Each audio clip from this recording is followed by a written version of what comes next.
Now for more, Colonel David B. Des Roche joins us from Washington, D.C. He is a professor at the National Defense University. Colonel, welcome to Beyond World is One. Thank you. How are you? Right, I'm good, thank you. My first question, we just spoke about Musk and his various maneuvers in the wars that are currently ongoing across the world. Israel is in talks with SpaceX for setting up Starlink internet services to bolster its wartime communication. What's your take on this? Well, I don't have a political take, but if you look at the capabilities of Starlink, it's impressive. The main military consideration for communications in wartime is you want survivability and redundancy. So in the past, the model for satellite communications, probably to include like your network broadcasting over India, is you have one large expensive satellite in orbit, and then the signal is beamed up from the ground and then disseminated. The problem with that in a military sense is if that one very expensive satellite is attacked, or if it fails, or if it blows up on launch, you're out of luck.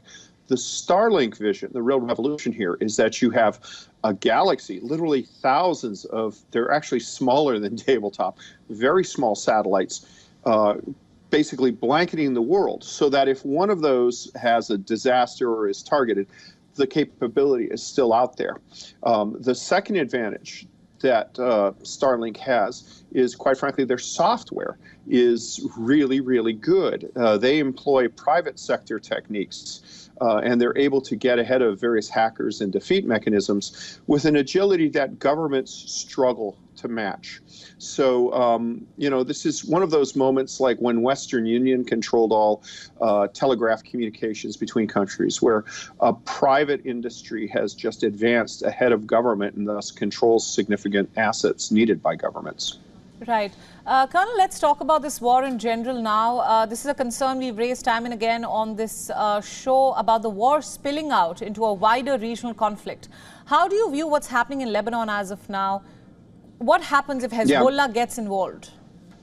Yeah, good question. So it's important to bear in mind that the construct that Israel's facing is you have Iran, which views itself as the leader of what they call the axis of resistance. And the axis of resistance includes a number of subordinate Arab Shia groups, Lebanese Hezbollah, various militias in Syria, various militias in Iraq, the Houthis, and one Arab Sunni group, which is Hamas. So right now, all of the fighting is being done by all the Arabs fight for Iran, but the one Sunni group is engaged in fighting, what the axis of resistance claims to oppose. So that is a bad look for the axis of resistance. If Iran is going to claim to be the leader, rather than just the guy who runs in front of the parade and says everybody's following me, then they're going to have to take a more active role.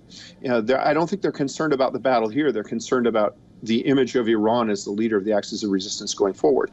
And the most likely candidate to do that, the best armed, best equipped, best positioned to do damage to Israel, is Hezbollah.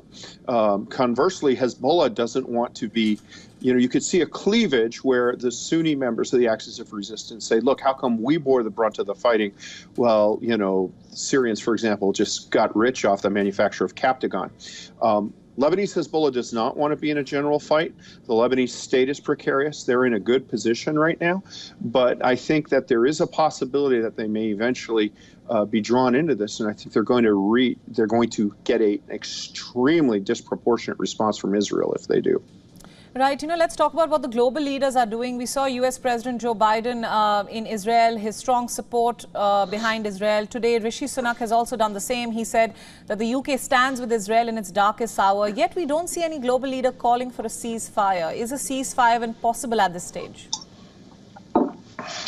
Well, I don't think a ceasefire is desirable at this stage. Unfortunately, I think that the way Israel views it, and I think the way that Israel supporters view it, is that what a ceasefire does is basically say, okay, Hamas, you violated the borders of Israel, you deliberately targeted civilians and killed them in a brutal fashion.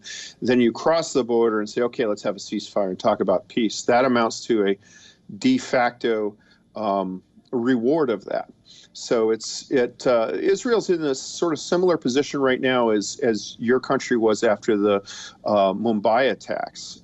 It is in a position where just to back off and say, okay, let's talk about this, I think it sets a lower norm of defense interactions that would complicate the security of Israel.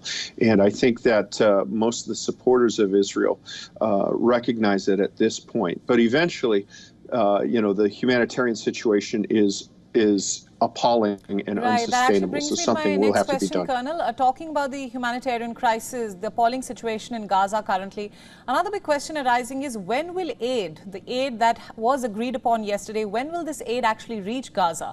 What is the roadblock? Well, it's hard to say. I mean, there's a lot of friction and a lot of risk. So you're talking about moving large trucks into the middle of a combat area. I think that there's not a whole lot of trust. You can find on the internet videos of, water pipes being dug up by Hamas and converted into missiles. So there's also photographs of UNHCR first aid packages scattered around the first aid kits scattered around the Israeli towns where the massacres occurred, brought by the Hamas fighters. So there's a lot of distrust there. And there's a lot of risk. So I think it will be slower, much slower than desired. Right, Colonel, thank you so much for all your insights and thanks for joining us on Gravitas today. It's an honor. Thank you for having me. WION World is now available in your country. Download the app now and get all the news updates on the move.